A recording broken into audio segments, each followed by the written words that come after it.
suggest that Negroes vote for it? I wouldn't suggest that they vote for any party or either party. I would suggest that the so-called Negroes become politically mature, realize the power that they hold in the field of politics, and then once the person who is running is aware that this man is awakened to the power that he holds, then that person who is running will approach that Negro on a more intelligent plane. As it is right now, most of the Negro leaders sell out to the white politicians for crumbs. And an awakening, a political awakening among Negroes will make it impossible for the present Negro leaders to sell our people out as they've been doing in the past. So you do think Negroes should vote? Negroes should do whatever is necessary to bring about a complete solution to their problems. When I say whatever is necessary, they should have the flexibility to do whatever is necessary. 22 million black victims of Americanism are waking up, and they're gaining a new political consciousness. You're in a position to determine who'll go to the White House and who'll stay in the doghouse. You're the one who has that power. You can keep Johnson in Washington, D.C., or you can send him back to his Texas cotton patch. You're the one who sent Kennedy to Washington. You're the one who put the present Democratic administration in Washington, D.C. The whites were evenly divided. It was the fact that you threw 80% of your votes behind the Democrats that put the Democrats in the White House. When you see this, you can see that the Negro vote is the key factor. And despite the fact that you are in a position to be the determining factor, what do you get out of it? The Democrats have been in Washington, D.C. only because of the Negro vote. They've been down there 4 years. And all other legislation they wanted to bring up, they brought it up and gotten it out of the way, and now they bring up you. And now they bring up you. You put them first and they put you last, because you're a chump. The party that you bash controls 2/3 of the House of Representatives and the Senate, and still they can't keep their promise to you. Anytime you throw your weight behind a political party that controls 2/3 of the government, and that party can't keep the promise that it made to you during election time, and you're dumb enough to walk around continuing to identify yourself with that party, you're not only a chump, but you're a traitor. We really believe that the law of the land, the Supreme Court, and other so-called judicial bodies were for real when they talked about integration. We would integrate. And knowing that the law was on our side, and any effort we made to demonstrate toward integration, why, we would know the law should be on our side, if it's the law of the land. If it is the law of the land, then the demonstrators are within the law, and the discriminators are against the law. But to show you the hypocrisy of the law, when Negroes demonstrate for integration, instead of arresting the discriminators, the law arrests the demonstrators. So this is a foolish move on the part of Negroes. And when you foolishly get yourself involved with an enemy, then whatever comes upon you, that's your business.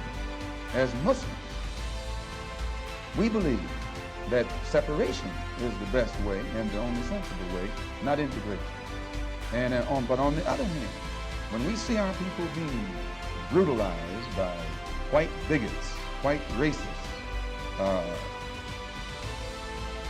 we think that they are foolish to allow themselves to be beaten and brutalized and do nothing whatsoever to protect themselves. They are foolish. They should have the right to defend themselves against any attack made against them by anyone.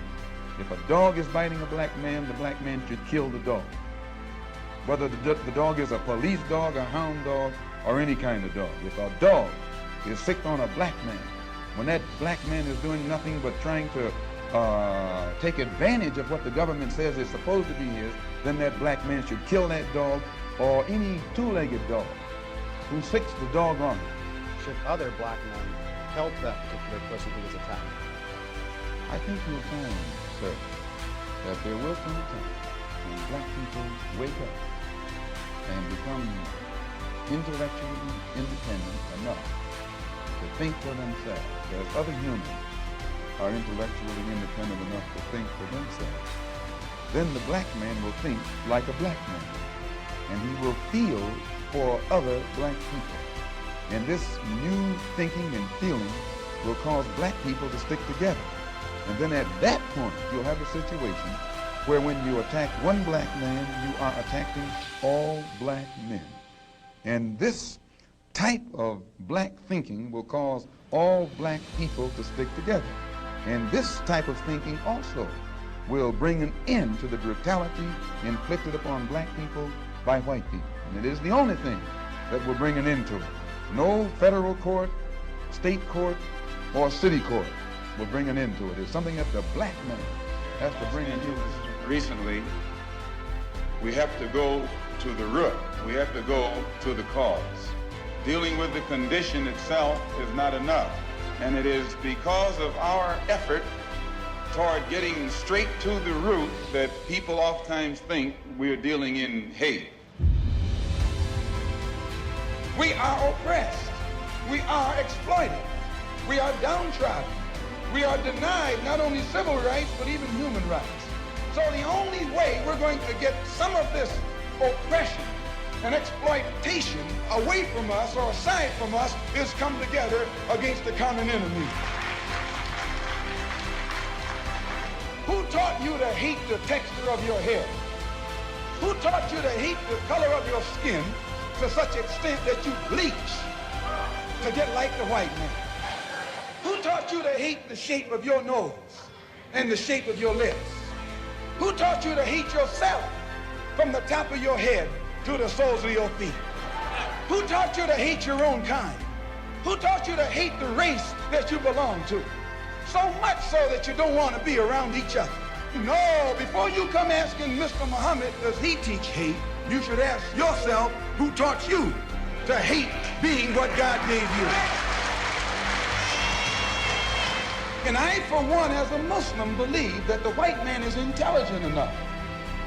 If he were made to realize how black people really feel and how fed up we are without that old compromise and sweet talk.